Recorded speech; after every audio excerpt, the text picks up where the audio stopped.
Hey, hi there, and welcome. This is BFM's 89.9 Seconds. I'm David Chiu, and this is the show where we take three major topics of interest that have been happening this week, and then we dissect it, we cut it up, and then we discuss it all over in under 89 seconds itself. And joining me today is Nadia Hassan over here, and also Sharaad Kuttan as well. That's right, the terrible twos are here with us, where we're going to be talking about three important subjects: beer, the budget, and also Ben Affleck.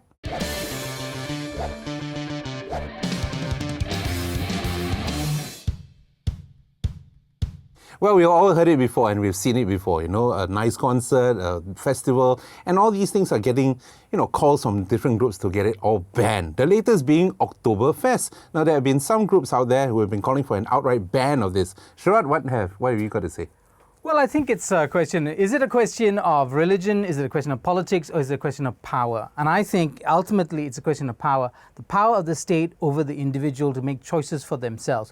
Whether you're Muslim or not Muslim, I don't think this is about non-Muslim rights, or the rights of non-Muslims. It's about the rights of all citizens in Malaysia to choose the lifestyle they want. Okay, but then you see, if you want to go on the rights, then they have a right, of course, to voice their opinion as well. I mean, that's their right. Right. Voicing your opinion is not the issue. Calling for a ban is about stopping any discussion of opinion. Yes, but then they say that it's insensitive. That's why they want a ban. Okay, whether it gets there or not, but what do they want to say? They just come out and say, ooh, it hurts our feelings. Well, if I said to you, your way of dressing is insensitive to my needs, if I said that to you, and these groups might actually go around telling women how to dress and saying you're insensitive, what do you do with that kind of argument? I think we must be very clear about the nature of the argument. True, but then we've had the groups come out to try and ban certain things like Valentine's Day lah. There have been calls for bans for so many things. You even get this feeling that they just need a topic of the year, right? Just one thing to meet KPIs. Well, absolutely. So this is, I think, part of the kind of cultural wars that are going on in Malaysia. It will, if it's not Oktoberfest, it's Valentine's Day. If it's not Valentine's Day, it's where your hemline is. The point of the matter is it's about power and who gets to dictate to others how we should live. But then you see whether or not they follow that dictate, because there have been some people who disagree with them. The second big topic of this week, of course, is the budget for 2015, right? Now, every year we hear, the government coming out saying people-friendly lah, we're giving more goodies lah. And at the end of the day, is it better to have a people-friendly budget or fiscal-friendly budget? I think we've just had too many years of this people-friendly budget. And what has happened is that, do you notice that the government has actually taken out some of the bad news? Things like petrol hikes, sin tax hikes, it all comes before the budget, right, so that the old budget itself actually looks very nice. When is it going to be a disciplined budget so that you don't need these supplementary budgets all the time? I mean, people-friendly, it just looks nice for a photo op. What about the actual practicality of it? I do think, though, at the end of the day, it's a democratically elected government, and all democratically elected governments need to respond to popular pressures, right? So we can't fault the government for giving things that the public wants, but they also have a certain responsibility in leading the government in terms of the management of finances. Yeah, but are you giving things out because you want them to vote for you, or because you think it's good for them? As a government, they should have. Any democratic government in this world does things to keep themselves in power.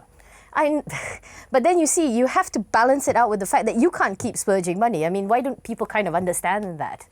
And there's also that talk as well, the mistrust from the people themselves as to how much money the government is actually spending on certain things. We hear every year of how billions literally are wasted on things that shouldn't have been. Well, that's a really important point. First of all, when allocations are made to huge ministries like education, we don't actually know how this money is being spent. In fact, what we do know is it's not resulting in high achievement. So hence why you actually need something that's a bit more fiscally strict, rather than just saying that we want everything to look nice. Recently, an American talk show host, Bill Maher, came out and attacked Muslims by saying that it's about the only religion that actually punishes you for what you read, what you eat, etc., etc. But the white knight that came to their rescue of all Muslims around the world was none other than Ben Affleck. So, should we actually bother with what Ben Affleck says? Well, he does have some influence over popular culture. I mean, it's like he's kind of standing as an actor, whether or not you put weight in Hollywood. But the fact that he actually came out and said it went viral. It went viral. That doesn't go viral unless you are a person of some clout or you're showing your boobs. Yeah, but do they actually carry more weight than politicians? I mean, you'd be amazed, right? Who make policy. Well, I think in terms of policy formulation, well, I don't know. I do think that the question is really, as Malaysians, should we really be so concerned about the kind of debates happening in the American public sphere? To the extent that America is the great superpower of the world, yes, maybe. But I think at the end of the day, it would be better to kind of like think about how American policymakers what they're turning to, and they're turning to things like the Journal of Foreign Affairs and such. Yeah, but you see, policymakers and politicians, they come and go every 4 years. They get voted in, they get voted out. Whereas celebrities have a little bit more longer staying power, don't you think that's a so? very interesting way to put it. If they're lucky, more than I mean, 4 years. I mean wouldn't to be a be celebrity if they fair, don't. Ben Affleck actually had a career reinvention where people take him seriously now. And the point I want to make is that he's a non-Muslim defending Muslims. That's also one of the things that I think a lot of people picked A up. lot of non-Muslims defend Muslims. Not all of them In directed terms of- Argo. Oh, okay. That just left me kind of blank. I don't. What does that mean? It's not even a rational argument. But never mind. And so we've come to the end of another BFM's 89.9 seconds where we left it as Sharaad being speechless. Don't forget, if you want to comment on any of the topics that we have discussed about today, just leave us a comment down there. Can you see? Okay? Or you can also check out any of our other videos as well. Don't forget to join us again next week. I'm David Chiu, together with Sharaad Kuttan and also Nadia Hassan. Bye-bye.